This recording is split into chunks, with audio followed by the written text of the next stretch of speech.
नमस्कार, आप देख रहे हैं एनबी न्यूज में आपके साथ रवि राजपूत। हमारे खास कार्यक्रम स्वर्णिम मध्य प्रदेश छत्तीसगढ़ में आप सभी का स्वागत है। वहीं मुख्यमंत्री ने वर्चुअल कार्यक्रम में पशुपालक और ग्रामीणों गौठानों से जुड़ी महिला समूहों और गौठान समितियों को 7 करोड़ 4 लाख रुपए की राशि ऑनलाइन जारी की। गोधन न्याय योजना हितग्राहियों को 335 करोड़ का भुगतान किया जा चुका है। वहीं अब तक महिला समूहों को लगभग 81 करोड़ रुपए की आय हो चुकी है। सीएम ने कहा कि गोधन न्याय योजना से किसानों की जेब में पैसा आएगा और उनका आत्मविश्वास भी बढ़ेगा।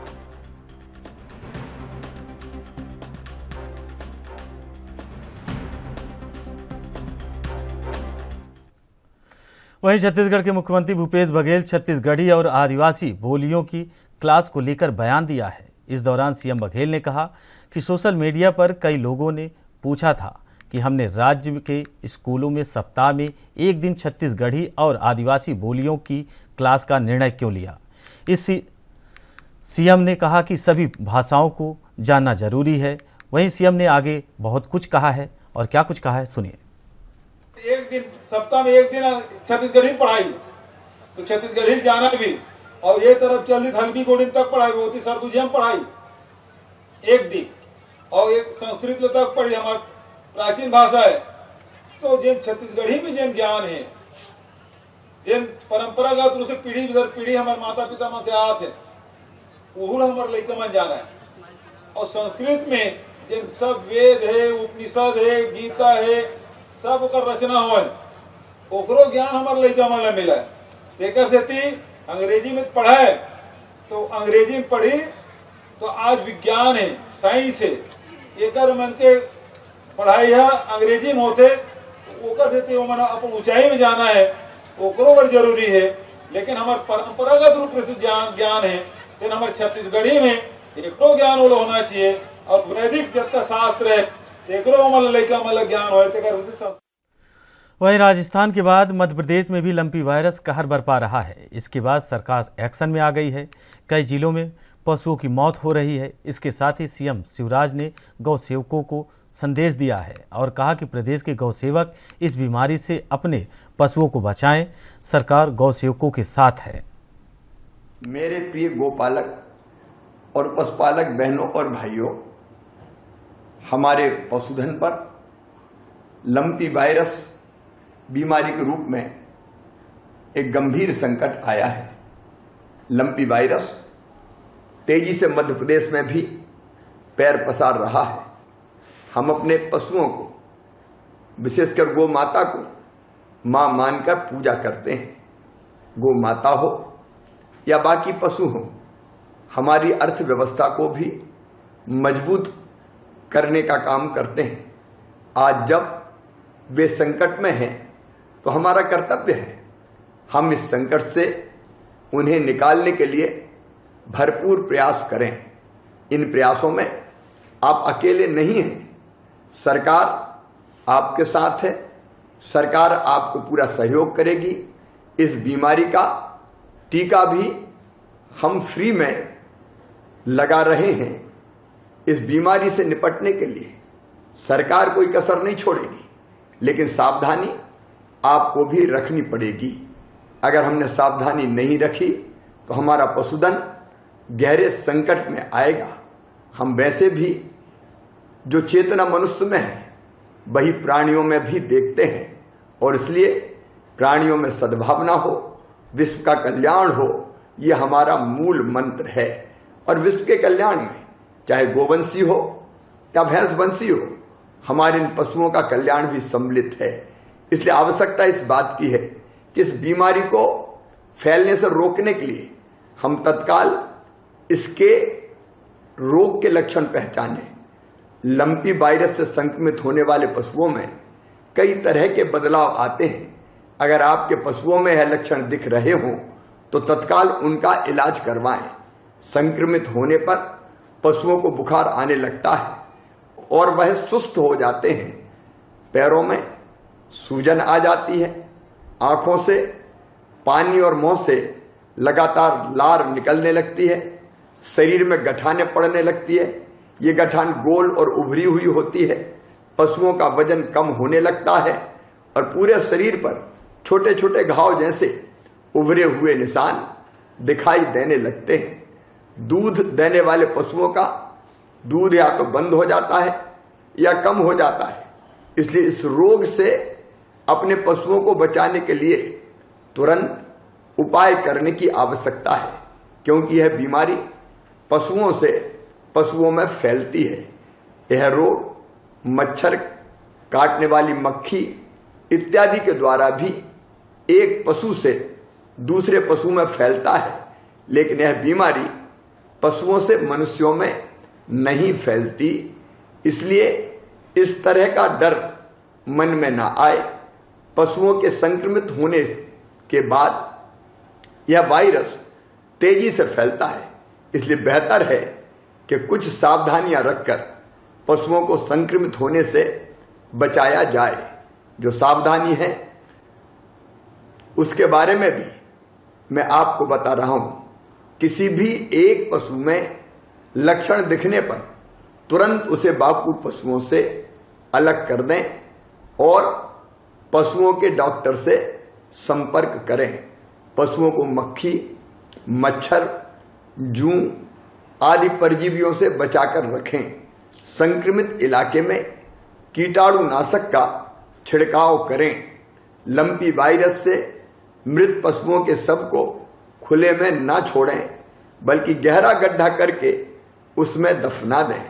सरकार की तरफ से फ्री में टीका लगाया जा रहा है। ज्यादा से ज्यादा टीकाकरण इस रोग की रोकथाम कर सकता है, इसलिए टीकाकरण कराएं। हमारे पशु चिकित्सक और बाकी अमला उपचार और रोग के संबंध में आपको सहयोग करने के लिए और परामर्श देने के लिए उपलब्ध है। सरकार आपके साथ खड़ी है, लेकिन चिंता तो हम सबको मिलकर करनी है।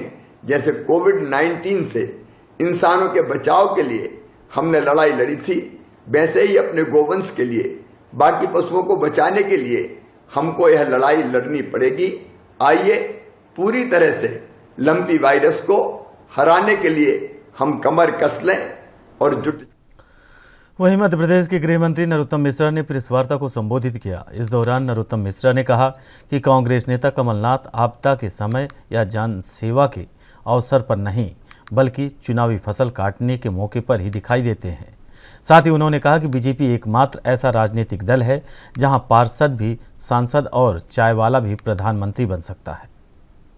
कोरोना आ जाए कभी कमलनाथ जी नहीं दिखेंगे, चुनाव आ जाए तो कमलनाथ जी ही दिखेंगे। ये अपन को वोटों की खेती मानते हैं, ये चुनाव को गौचर मानते हैं कि जब चुनाव आएगा तो चरने के लिए आ जाएंगे। ये फसल काटने चुनाव की आते हैं, वोटों की फसल काटने आते हैं। जैसे चैत हुआ, चैत काटने, गेहूं काटने, अनाज काटने आता है ना, फसल आ जाती है, ऐसे ये कांग्रेस के लोग आते हैं। और इसलिए मेरी आपसे हाथ जोड़कर प्रार्थना है, जब सवाल पार्टी का आए, मित्रों कार्यकर्ता बंधुओं, तो प्राणपण झोंक देना। पार्टी कभी कभी मांगती है, पार्टी कभी कभी मांगती है, पार्टी हमारी मां है और ये इतनी बड़ी संख्या में मातृशक्ति बैठी है, ये जानती है कि मां से बड़ा स्थान इस पृथ्वी पर किसी का नहीं है। मां, महात्मा और परमात्मा, ये तीन ही ऐसे हैं जो व्यक्ति के जीवन का उद्धार करते हैं और कोई नहीं कर सकता है। आप सबसे प्रार्थना है, हाथ उठा के बताओ, पूरी ताकत के साथ में जिताएंगे, भारतीय जनता पार्टी जीतेगी। हटे तो इंदिरा जी आ गई, इंदिरा जी हटे तो राजीव जी आ गए, राजीव जी हटे तो सोनिया जी आ गई, सोनिया जी हटी तो राहुल जी आ गए, राहुल हटेंगे तो प्रियंका आएंगी, प्रियंका हटेंगी तो उनकी लंका तैयार हो रही है। अच्छा आप देखो ना, मुलायम सिंह हटे तो अखिलेश आ गए, अखिलेश हटेंगे तो डिंपल आएंगी, डिंपल हटेंगी तो सिंपल तैयार है। पार्टी एकमात्र एक ही है, उसका नाम है भारतीय जनता पार्टी, या एक गरीब से गरीब चाय बेचने वाला हिंदुस्तान का प्रधानमंत्री। मैंने जैसे सीरीज आपको और पार्टियों की बताई, आप बता सकते हो नड्डा जी के बाद अपने अध्यक्ष कौन बनेगा? कोई बता सकता है? किसी भी कार्यकर्ता का भाग खुल सकता है। आदरणीय अमित शाह जी के बाद में नड्डा जी बनेंगे, किसी को मालूम था? यही एक पार्टी है जहां बाढ़ के पार्षद सांसद बन जाते हैं और किसी पार्टी के अंदर। वहीं नगर पंचायत थामखवरिया के अध्यक्ष पद के लिए प्रक्रिया के बाद कार्यवाहक अध्यक्ष रही तितली बिंदल अध्यक्ष निर्वाचित हुई। इसके बाद समर्थकों ने बाजे गाजे के साथ रैली निकालकर जश्न मनाया, तो वहीं दूसरी ओर भारतीय जनता पार्टी के समर्पित 5 पार्षदों ने प्रक्रिया का पूरी तरह बहिष्कार किया और उसके बाद पीठासीन अधिकारी के ऊपर आरोप लगाते हुए ज्ञापन सौंपा। उन्होंने आरोप लगाया कि पूरी प्रक्रिया में पारदर्शिता नहीं बरती गई, जिस पर जांच करने की मांग की गई है।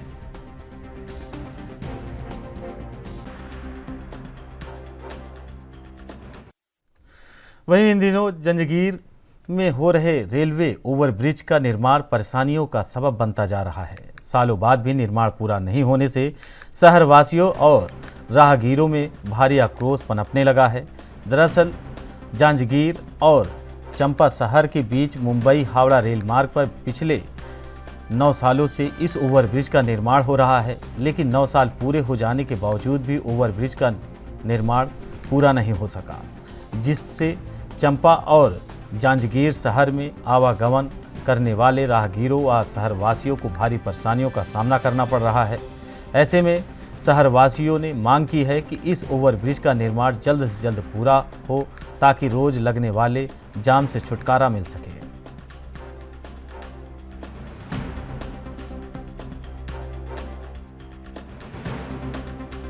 निश्चित रूप से हर कोई परेशान है और इतने लंबे समय के लिए बंद होने लगा है। खासकर ये कोयले की गाड़ियां जो चलने लगी हैं, इसकी वजह से कभी कभी 3 से 4 मालगाड़ियां जो है पार होती हैं, तब जाके ये खुलता है और 20 से 25 मिनट समय खप जाता है। ज़्यादातर असुविधा चिकित्सा को लेकर होती है।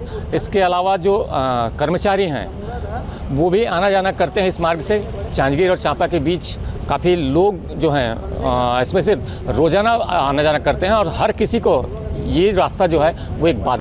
ये ओवरब्रिज लगातार 8-10 वर्षों से बन रहा है। इसमें से लगातार परेशानियों का सामना करना पड़ता है। बहुत सारे जांजगीर में क्या है, मेडिकल सुविधा भी नहीं है। बहुत लोग चांपा जाते हैं इलाज करवाने के लिए और लगातार ये बंद रहता है। इससे बहुत मरीजों की मृत्यु भी हुई है यहीं से लेट होने के कारण, और बहुत मरीजों को 20 मिनट 25 मिनट तक इंतजार करना पड़ता है। इससे बहुत असुविधा होती है। बहुत सारे शासकीय कर्मचारी जो हैं ये आसपास रहते हैं, जांजगीर के आसपास में जो स्कूल हैं और अन्य विभागों में हैं, वो सब जाते हैं, समय पर निकलते हैं, पर इसके कारण जो राज्य सरकार का पार्ट था वो पूरा हो चुका है काफ़ी दिन पहले ही। जो काम बचा है वो रेलवे का काम बचा है और इसके संबंध में हम लोग लगातार रेलवे के संपर्क में लिखा पढ़ी भी कर रहे हैं, अनुरोध भी कर रहे हैं। बीच में कुछ काम चालू भी हुआ था और उम्मीद करते हैं कि बहुत जल्दी उसमें रेलवे के द्वारा कार्रवाई। जांजगीर और चांपा के मध्य बनने वाले ओवर ब्रिज पर हम इस वक्त खड़े हुए हैं। ये मुंबई और हावड़ा रेल मार्ग के ऊपर स्थित है, जो 2 शहरों को एक साथ जोड़ने के लिए बनाया जा रहा था। 9 साल पहले जब इसकी शुरुआत हुई तब जांजगीर और चांपा दोनों शहरों के लोगों के ऊपर अति उत्साह था, जो आज पर्यंत तक पूरा नहीं पाया। इसके कारण इस रेलवे फाटक पर जाम लगने की स्थिति हमेशा मौजूद रहती है। हर 7 मिनट पे एक रेल यहाँ पे गुजरती है, जिसके कारण लोगों को अत्यधिक परेशानी का। वहीं प्रदेश व जिला कांग्रेस के निर्देशानुसार कांग्रेस सरकार के शराबबंदी के वादे को लेकर नगर में भारतीय जनता महिला मोर्चा के पदाधिकारियों और कार्यकर्ताओं ने उग्र प्रदर्शन किया।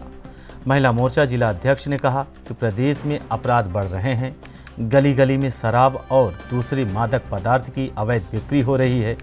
इससे आपराधिक प्रवृत्ति को बढ़ावा मिल रहा है।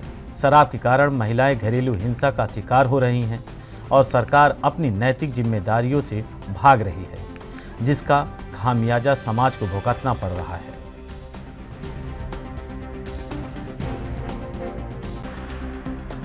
के बालोद जिले में किसी भी गांव में आप जाएंगे तो शराब की अवैध बिक्री आपको सरेआम मिल जाएगी। गांव में अवैध शराब की बिक्री पर सरकार किसी प्रकार की रोक नहीं लगा पा रही है। हमने लगातार यह अभियान चलाया था कि अवैध शराब की बिक्री बंद हो। हमने प्रशासन से कई बार मांग भी किया और धरना प्रदर्शन भी इस तारतम्य में किया है। अभी माननीय भूपेश बघेल जी 3 दिन बालोद जिले के दौरे में तब उन्होंने कहा कि अवैध शराब की बिक्री पर रोक लगाई जाएगी। इससे आपको पता लगता है, इससे महसूस होता है कि अवैध शराब की बिक्री की हम जो लगातार बात कर रहे हैं वो सत्य है। और हमको खुशी है कि अवैध शराब की बिक्री को प्रदेश के मुखिया ने माना है। मैं उम्मीद करता हूं कि बालोद पुलिस प्रशासन और जिला प्रशासन इस पर शीघ्र रोक लगाएगा।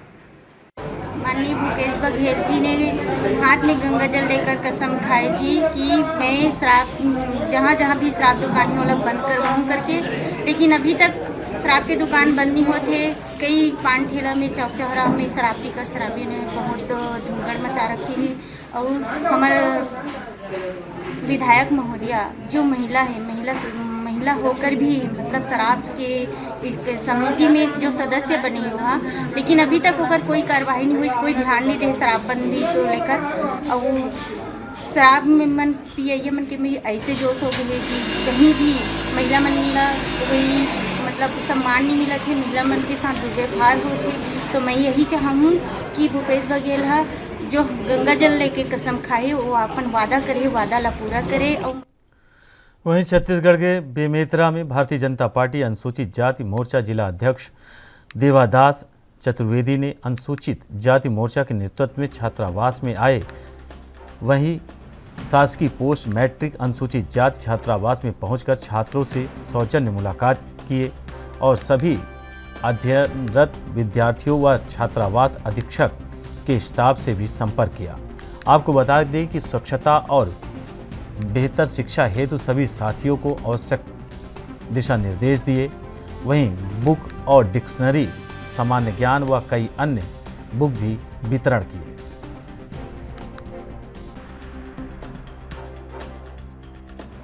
हम लोग आज नवागढ़ के पोस्ट मैट्रिक हॉस्टल छात्रावास आए थे संपर्क अभियान में। तो बच्चे लोगों से हम लोगों ने मुलाकात किए, बैठ के साथ में भोजन भी किए और बच्चों के लिए आवश्यकता के हिसाब से हम लोगों ने सभी टीम मिला के टीम के भावना से निट की किताबें और डिक्शनरी, सामान्य ज्ञान की हम लोगों ने पुस्तक अपने टीम की तरफ से उन लोगों को दिए हैं, जिससे शिक्षा की स्तर बढ़ाया जा सके और बच्चे लोगों को अच्छा ज्ञान मिल सके। ये हमारे अनुसूचित जाति मोर्चा के नेतृत्व में हम लोग। छत्तीसगढ़ के सूरजपुर में 3 पंचायतों के ग्रामीणों ने चक्का जाम कर दिया और धरने पर बैठ गए। दरअसल पकनी गांव समेत 3 गांवों में अघोषित विद्युत कटौती, जर्जर सड़क और रेत परिवहन करते ओवरलोड ट्रकों से ग्रामीण परेशान हो रहे हैं। इन्हीं समस्याओं के निराकरण की मांग को लेकर ग्रामीण कई बार अधिकारियों से शिकायत कर चुके हैं। बावजूद समस्याओं के निदान के अभाव में ग्रामीण आज चक्का जाम कर धरने पर बैठ गए।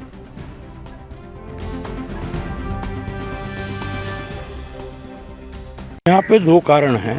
पहला कारण ये है कि जो रेत से भरी ट्रकें जा रही हैं, ओवरलोड ट्रक जा रही है, 60 टन तक माल जा रहा है एक ट्रक में, उससे पूरा रोड बर्बाद हो गया है। और दूसरा हमारा ये भटगांवा रोड जो है, ये जो चंद्रा तक गया हुआ है, ये रोड भी गड्ढे गड्ढे हो गया है चारों तरफ। इन रोडों को सुधारने के लिए अपन लोग आज बैठे हुए हैं कि सुधार किया जाए इनका। दूसरा है विद्युत विभाग, हर 5 मिनट में ट्रिपिंग करते हो। विद्युत का मतलब इतना चरमरा गया है व्यवस्था कि कोई भी उपभोक्ता खुश नहीं है, सब परेशान हैं। अगर मान लो लाइट नहीं है, उसके बाद फ़ोन किया जाए, या तो सब अधिकारियों के या कर्मचारियों के फ़ोन बंद रहते हैं, अगर फ़ोन चालू भी हैं तो कोई। वहीं मध्य प्रदेश के डिंडौरी थाने में जब्त वाहनों की नीलामी न होने से पुलिस द्वारा विभिन्न अपराधों में जब्त किए गए वाहन कबाड़ हो रहे हैं, जिससे प्रशासन को लाखों रुपए के राजस्व का नुकसान हो रहा है। पुलिस अधीक्षक संजय सिंह ने बताया कि वर्तमान समय में डिंडौरी जिले के थाने में लगभग 130 वाहन जब्त किए गए हैं, जिनमें से 18 वाहन ऐसे हैं जिन्हें माननीय न्यायालय के निर्देश पर थाना परिसर में रखा गया है। 29 वाहन लावारिस स्थिति के हैं। इनके नीलामी की प्रक्रिया शासन के निर्देश के अनुसार की जाएगी। वहीं जो वाहन अपराध में पंजीकृत हैं उनमें अनुसंधान जारी है। और पुलिस अधीक्षक ने बताया कि जिले में वाहनों की नीलामी लगभग 4 से 5 वर्ष पूर्व की गई थी। वहीं जल्द ही कोतवाली सहित जिले के थानों में खड़े वाहनों की नीलामी प्रशासन के निर्देशानुसार की जाएगी। अभी वर्तमान में जिले में लगभग सभी थानों में 130 के लगभग वाहन जो है वो जब्त स्थिति में है, जिनमें से 18 वाहन ऐसे हैं जिन्हें माननीय न्यायालय के आदेश से परिसर में रखा गया है और शेष में 29 वाहन ऐसे हैं जो कि लावारिस रूप से पाए गए थे। इनकी नीलामी की प्रक्रिया शासन के निर्देश अनुसार शीघ्र ही की जाएगी। शेष वाहन जो है वो अपराध के अंतर्गत पंजीबद्ध है, जिनमें अनुसंधान जारी है और अपराध के निराकरण के साथ इन वाहनों का भी निराकरण किया जाएगा। जो लावारिस वाहन है उनकी एक प्रक्रिया रहती है, निर्धारित प्रक्रिया, जिसका अनुसार उनका डिस्पोजल किया जाता है, वह हम शीघ्र ही आयोजित करेंगे। पूर्व में जिले में लगभग 4 साल या 5 साल पहले संभवतः ये प्रक्रिया की गई थी। इस बीच काफ़ी वाहन थानों में पाए गए हैं, रखे हैं, तो हम शीघ्र ही। वहीं मध्य प्रदेश के मुख्यमंत्री शिवराज सिंह चौहान के द्वारा शहडोल में नगरीय चुनाव के दौरान भाषण में कहा कि पंडित जवाहरलाल नेहरू ने देश का विभाजन कर बड़ा पाप किया है। वहीं मुख्यमंत्री के इस बयान के बाद प्रदेश की राजनीति गर्मा गई है। नेता प्रतिपक्ष डॉक्टर गोविंद सिंह ने कटाक्ष करते हुए कहा कि मुख्यमंत्री को देश की जनता से माफ़ी मांगनी चाहिए। उन्होंने देश के महापुरुष नेहरू के खिलाफ शब्दों का इस्तेमाल किया है, वह बर्दाश्त नहीं करेंगे।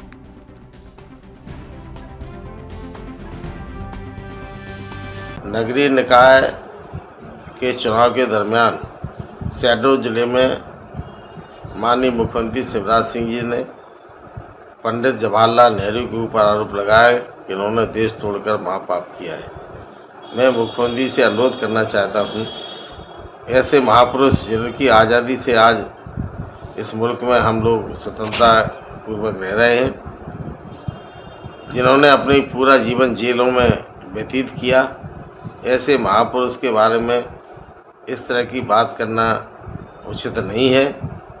मैं माननीय मुख्यमंत्री से अनुरोध करता हूं कि इस वक्तव्य के लिए उनको देश की जनता से माफ़ी मांगना चाहिए। मध्य प्रदेश में लंपी वायरस का खतरा लगातार बढ़ रहा है। अब तक प्रदेश में तकरीबन 7,000 से ज़्यादा मवेशी लंपी वायरस से संक्रमित हो पाए हैं और इनमें से 101 मवेशियों की बीमारी के कारण दम से मौत हो गई है। वहीं लंपी वायरस के बढ़ रहे संक्रमण को देखते हुए स्वास्थ्य विभाग अलर्ट मोड पर दिखाई दे रहा है। वहीं राज्य सरकार द्वारा भी पशुओं के लिए टीकाकरण अभियान चलाया जा रहा है।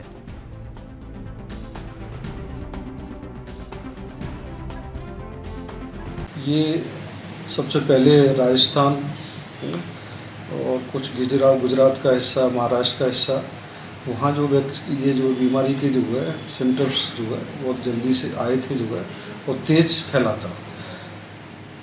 चूँकि अपने जो है शिवपुरी जिला जो है पोहरी ब्लॉक, कोलारस ब्लॉक, ये राजस्थान की सीमा से लगा हुआ जो है ब्लॉक हैं, तो इसमें भी जो है कुछ छुटपुट केस मिले। अभी तक जो है टोटल जिले में 7 केस जो है मिले हैं, जिसमें से 5। फिलहाल स्वर्णिम मध्य प्रदेश छत्तीसगढ़ में हमारे साथ इतना ही। बाकी खबरों से जुड़े रहने के लिए देखते रहिए ANB न्यूज़। नमस्कार।